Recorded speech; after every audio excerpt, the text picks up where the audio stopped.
За сайн байцгаана уу.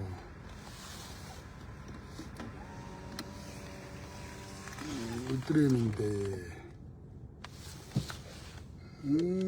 Төгжрөл дотор зүгээр ээж хаар хэдэн лайв хийчтэй юм уу? Нэг лайв хийчтэй юм уу да.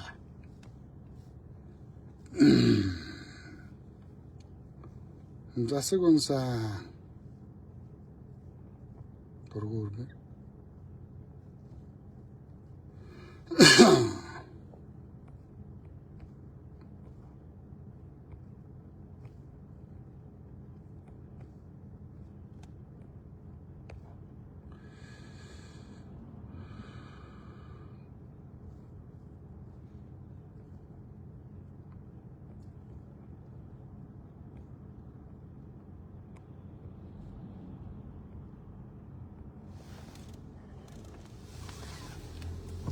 За миний хувьд бол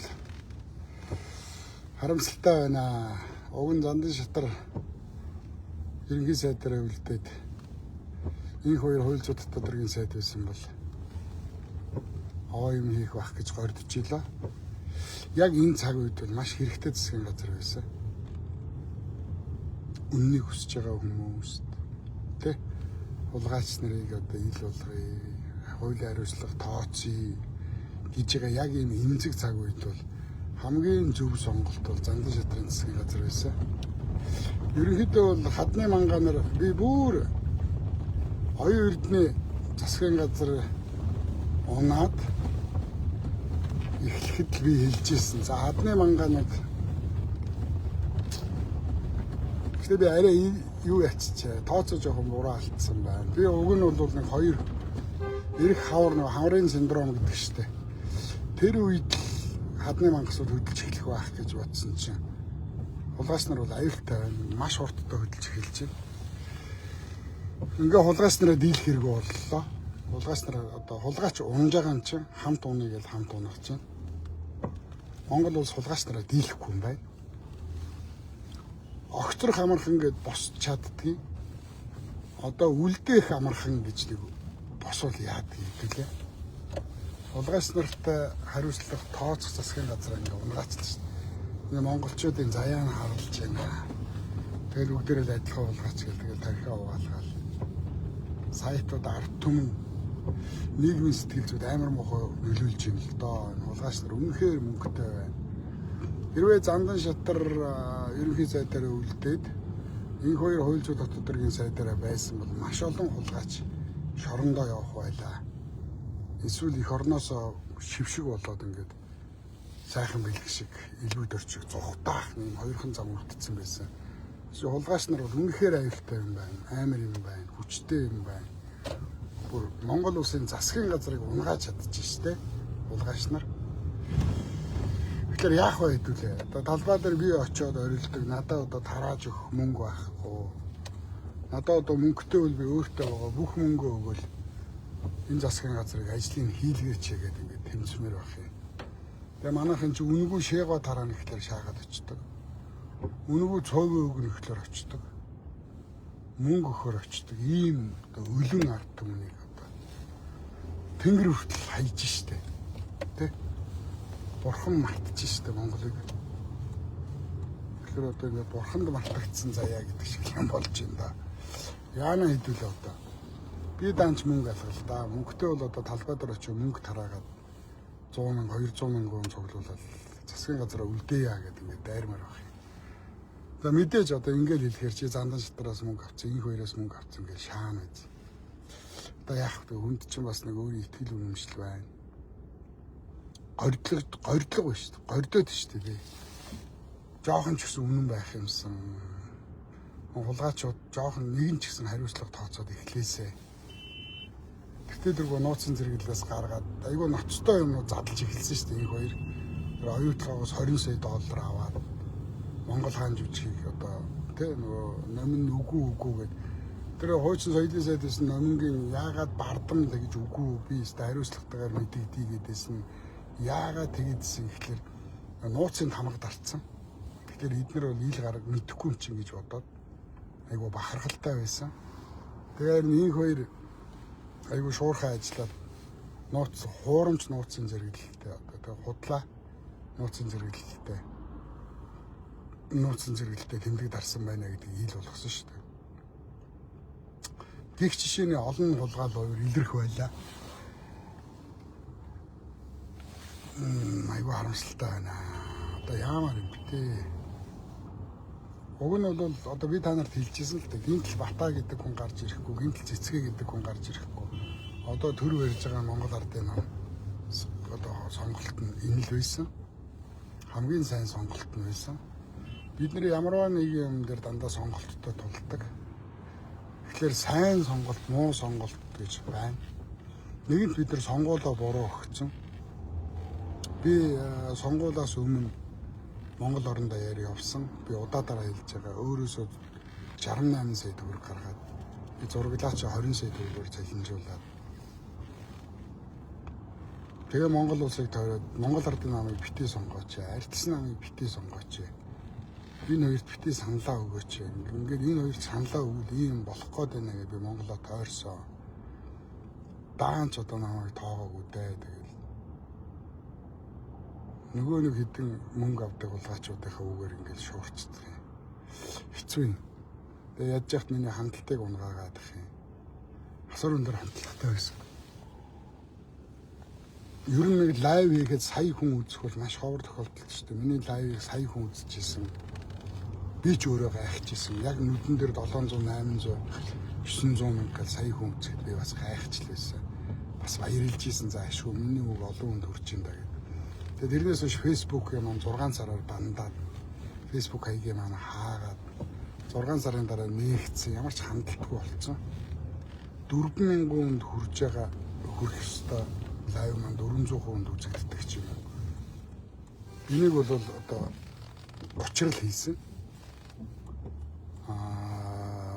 Захин хөгжлийн сайд учрлалын үед миний хаягуудыг хаасан. Хангалттай маань багасгасан. Тэгээд миний яриа олон хүнд хүрэхгүй байх шиг байна. Тэгээ одоо би талбай дээр ганцаараа очиж ойрлоод яалтай гэлээ. Одоо эдгээр ингээд шоронд орохоос өнгөрсөн. Ямар ч хулгайч илэрхгүй. Зандан шитрэн засгийн газрыг унгаасан нь бол яг одоо эдгээр бол хамгийн гол нь хулгайчууд амьд үлдэгч унгаалаа л да.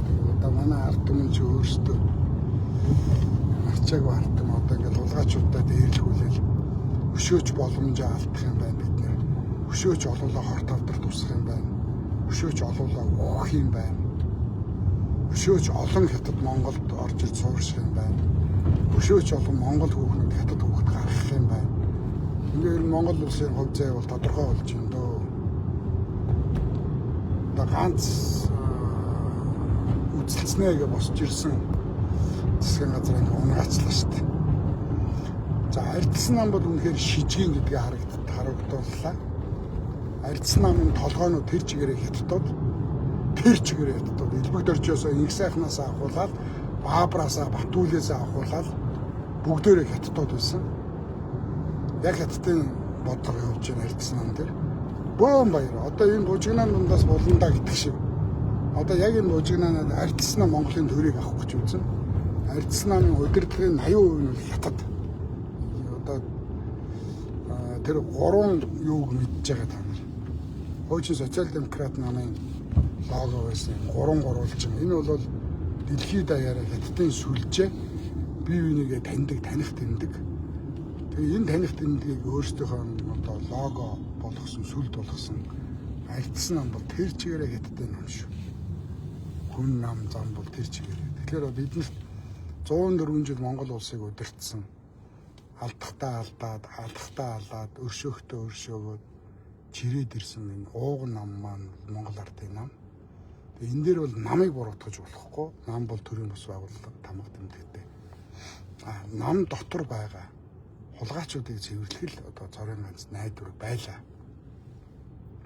Би одоо ганцаархан талбай дээр очиж суумаар л энэ. Би одоо ганцаараа яах вэ?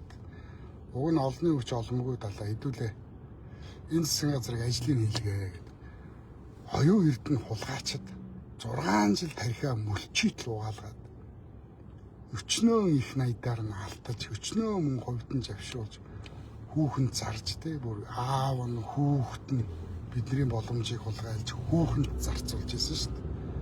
Нөгөөдх нь төлгөөнөө л юм. Нөгөөдх нь найз охиноо хүүхэд найз охиноо онгоцоор авч нисдэг юм.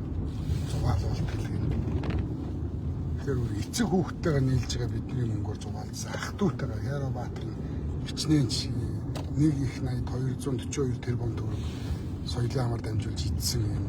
Сэжүүр гарч ирээд одоо ингээ хаагдаж байна. Одоо бүх хулгай хаагдана.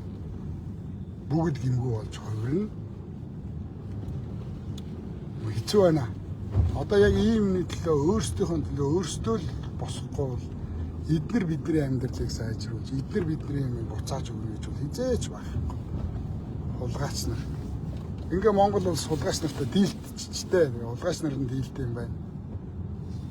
Би угаасаа хэлж ирсэн. Хэрвээ энэ удаа Зандан шатар дийлдэх юм бол Монголыг хулгайч нар ингээ удирдах байгаа юм байна. Одоо ерөнхийлөгч хөрөц бүхэл харъя да. Ард түмний сонгогдсон ерөнхийлөгч хөрөц бүхэн дээр нэг онцгой байдал зарлаад бүрэн эрхийнхээ дагуу Монгол улсын зэвсэг түвшнийг хамгааллагч энэ хулгайчуудтайгаа одоо хөрөц бүхийгээл яагаад явахгүй одоо хөрөц бүх маань бас хөдөлгөнөө байх нь. Одоо Монгол улсын ерөнхийлөгч хөрөц бүх ямар нүүдэл хийх нь харъя. Одоо ерөнхийлөгчдэр л хамаг юм төвлөрлөө. Одоо хэрвээ би ерөнхийлөгч байсан бол бүрэн эрхийнхээ хүрээнд онцгой байдал зарлаад зэвсэг түвшний хөдөлгөөд ингээд цэргийн дэглэм рүү шилжээд энэ хулгайчуудыг бүгдийг барих байлаа 400 цаг намжтал. Тэгээ одоо яах юм мэдэхгүй. Үнэхээр одоо хамгийн зөв сонголт бол Зандан шатрын засгийн газар байлаа энэ удаадаа. Гэхдээ тэргүй хүссэн ч эсвэлсэн ч олонхын санал авсан Монгол Ардын нам төр удирдах байгаа цагт бид нар өөр сонголт байхгүй. Би бол Зандан шатрыг бол төгс төгөлдөр хамгийн сайн гэж хэлэхгүй. Энэ удаадаа ийм эмзэг улс төр ийм эмзэг ийм халуун байхад хамгийн зөв сонголт бол Зандан шатрын засгийн газар байсан. Унгаачлаа шүү дээ хулгайчууд. Амар бисгалан бол хулгайч. Би бол мэднэ. Оюун эрд нь бол хулгайч мэднэ. Олон юм дээр батлагдж байгаа. Тэгээ ард нь нөгөө гар утч юм байгаа шүү дээ. За харамсалтай байна. Тэгээд одоо дараагийн алхмыг харъя. Тэгээ болохгүй бол би ганцаараа ч гэсэн талбай дээр очино. Тэгээд за би талбай дээр байна. Нөгөө намайг дэмждэг гарууд хаа байна. Одоо хүрээдэр гэж хэлье. Тэгээд одоо би хідүүн цуглуулж өөрсдөө хандлыг тэнцэж чадвал харъя да. Бидэрт одоо тэнцэхээс өөр замыг илэрхихгүй шүү дээ. Уг нь амар амгалан баймаар байх юм. 50 ажлын ингээд ингээ явбаар байх юм. Тэгээ ингээ бид нэр 50 байх юм нөхцөлийг маань бид бүрдүүлж өгөхгүй байна. Хувьсгал хийх, бослог хийх одоо ямарч аргагүй байдал бид нэр ингээ шахаад авчиж чинь. Тэгэхээр эднэрийг хараад мал шиг суух юм уу? 20 жил хон шиг алуулах юм уу? 2 өдөр чон шиг амьдраад өгөх юм уу? Үзэх цаг л ирж явах шиг байна. Өдөр өдрөөр л энэ цаг ойртуулаад байна. Энийг өөртөө юм хийгээд байна. Тэгээ амьдрахыг хүсэхгүй хэн байх вэ? Амьд явахыг хүсэхгүй хэн байх вэ? Гэхдээ эдгээр ийм хүсэлгүй болгож шүү дээ, тэ.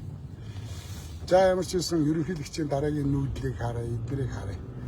Дараагийн ерөнхий сайд учрал болно гэвэл та маш шүү. Учрал Монгол улсыг ураанаар ухуулах юм бүгдийг авчиж өгсөн. Уран учрал дараагийн ерөнхий сайд болох гэж байгаа бол маа. Ардсан намынхын энэ бужигнаанаар далимдуулж олон гол төр авах гэж байгаа бол маа. Ардсан намд өгж болохгүй, учрал засгийг өгж болохгүй. За яах вэ зүгээр? Тэмүүлэн байгаа төсвийн байнгын орооны дарга, гадаад бодлого аюулгүй байдлын байнгын орооны дарга Тэмүүлэн гэж байгаа. За Тэмүүлэн ерөнхий сайд болвол бас нэг хэсэг харж болох юм. Тэрнээс ч учрал бол өстой хуцаараа гэж хэлнэ дээ. За дараагийн лайв хүртэл баяртай.